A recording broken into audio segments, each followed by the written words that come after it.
anybody remember me, by the way? Yeah, you brought your mum! Oh yeah, I brought my mum, she's there, I see her. She's a single woman now, though. Everyone's in the mix. No, it's good to be back here, you know what I mean? It's an odd little town, Irlam, isn't it? I mean, you can just... Oh, you can smell the incest in here. Fake tans, fake hairdos. Let me see if I can find anyone here tonight. Who are you pointing at there? Pointing at your mate? Oh, well, cheers for taking 5 minutes out of the mirror to join us tonight. Appreciate it.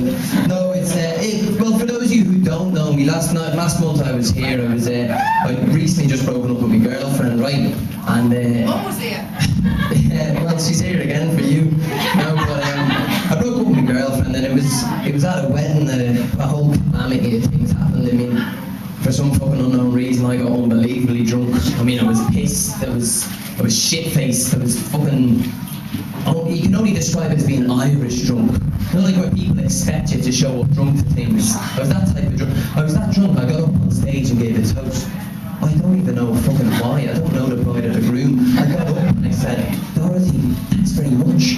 The wedding's absolutely gorgeous. It's amazing. And your 12-year-old son, Daniel, oh, I seen him doing the robot. Oh, he's unbelievable. He was break dancing. He's unreal. He's got cerebral palsy. Oh no! And then I kind of panicked a little bit, you know, and I decided to look for a familiar face, so I addressed my girlfriend's mother and I said, "Oh, Mrs, you want to liven up? You're sitting there half asleep, one eye open, one eye closed. Keep yourself up a bit." She's just had a mild stroke.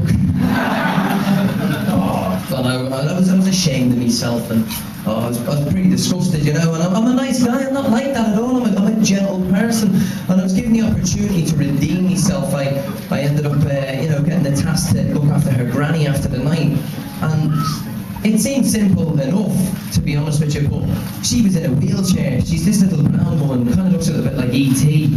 She stinks of Werther's Originals, not like that, and her catheter came loose, that came up with the fan in the wedding.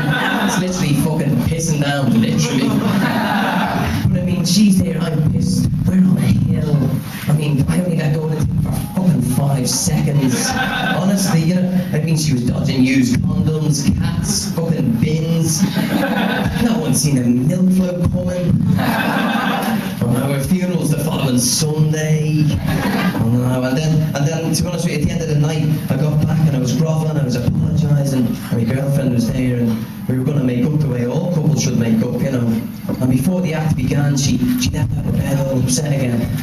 And she was crying, and she was roaring at me, and I just thought to myself, fuck's sake, what do I do? She's naked, she's naturally ginger. The only thing that came to my mind is, with that Brazilian, your fanny looks like a fish finger.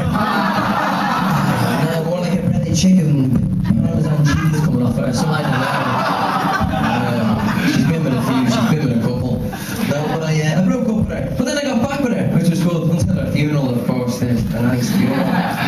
That was a bad night. I was drunk again, Irish drunk again. I got into the toilet. I was trying to have a fucking smoke. I was like, I don't know if anyone smoked in the toilet before, and I heard a commotion, and I pulled the cigarette out. I fucking flipped it into the disabled toilet, and this groan just sounded like Yoda getting his eyebrows waxed. It's like a cow with a bull's horn up its arse. That's like. Out pops this fucking guy, one leg, one hand, Mick the fucking prick. He comes out, first thing he says to me, "What are you doing in here? What are you smoking? You can't smoke, what are you smoking? Why have you got cigarettes?" I panicked and I said, "What the fuck are you wearing a shoe for? You can't fucking walk."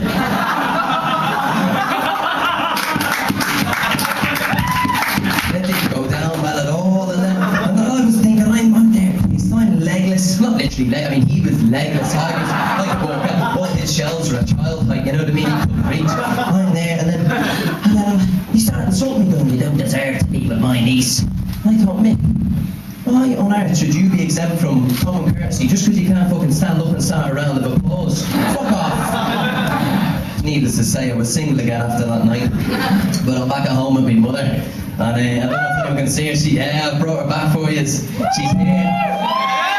But she's a single woman now, isn't she? She's broken up with Omar. St. Pop.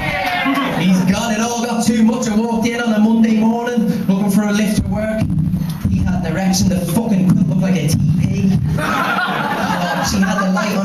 I didn't know what was going on. She just yelled out, "We're trying deep cavity explorations." I didn't want to know. And then the worst thing is, all his kids in, all 7 children into the house. There were 6 lads, 1 woman. I know what you're thinking, the place was full of watermelon, fried chicken and big cocks. Playing swords, I was showing up with a fucking Stanley knife to a lightsaber fight. 5 trainee men's room attendants, 1 stripper, he was a prick and all. And the woman was a doctor, she obviously had a different man. But I went in and I couldn't handle it. I mean, I just couldn't afford it. Going for a fucking piss was costing me about a tenner a go. I'm trying to pay them off to these 5 fuckers looking for tips every time they wash my hands. It's embarrassing. So she's a single woman.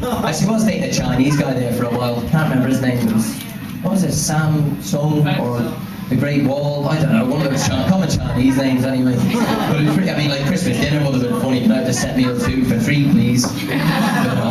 But yeah, she's give you an example actually. The woman still doesn't respect me. She still aggravates me. I walked in there this morning using Wilkinson sword, fucking like a dog playing her. Imagine that image of my mother. This woman here going Hollywood on a bikini line. Imagine my mortifying terror when I burst in the door. Fucking the thing's unlocked. This 46-year-old raccoon growler just fucking. Looked like a pissed off Alsatian getting his hair cut. Oh man, it was saturated. I'm sorry. I mean, I'm sorry, man. I'm not sorry to you. Didn't need to tell that one, did I? But no, but yeah, what do I do now? I spend a lot of time, to be honest with you, with my granny, and she's what's the word for him? What do you call them? A racist. That's what she is. But not an intentional one, an uneducated one. She's just a soft woman. And like I've had a bit of a tough month there, and I found out a couple of things that have really cheered me up lately. You know, I mean, 1, my granny's stinking rich. 2, this one gets good. She's on her fucking way out. She's lost her absolute mind. This woman is insane. And 3, the best disease any grandchild can hope for, Alzheimer's. Fucking fabulous how it is. I go around there thinking, oh Christ, these driving lessons are expensive. She doesn't even know who the fuck I am, only because I got her on the local anaesthetic and tattooed my face on the back of her hand. She still thinks I'm the Antichrist though, but that's another matter. But I go around there and, you know, I've got a holiday coming up this September, so I've got to look after this nest egg.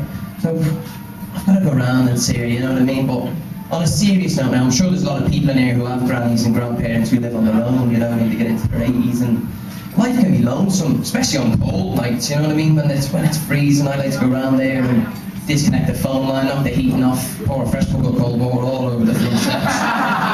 So I've even started loosening the carpet on the stairs, you know. There's a will, there's a holiday. But yeah, I think I might leave on that one. Actually, if anyone is staying for a drink later tonight, me and my mother will. You can notice her, by the way. She's going to be the only middle-aged woman lingering outside the men's bathrooms. With no mistake, a built mustache.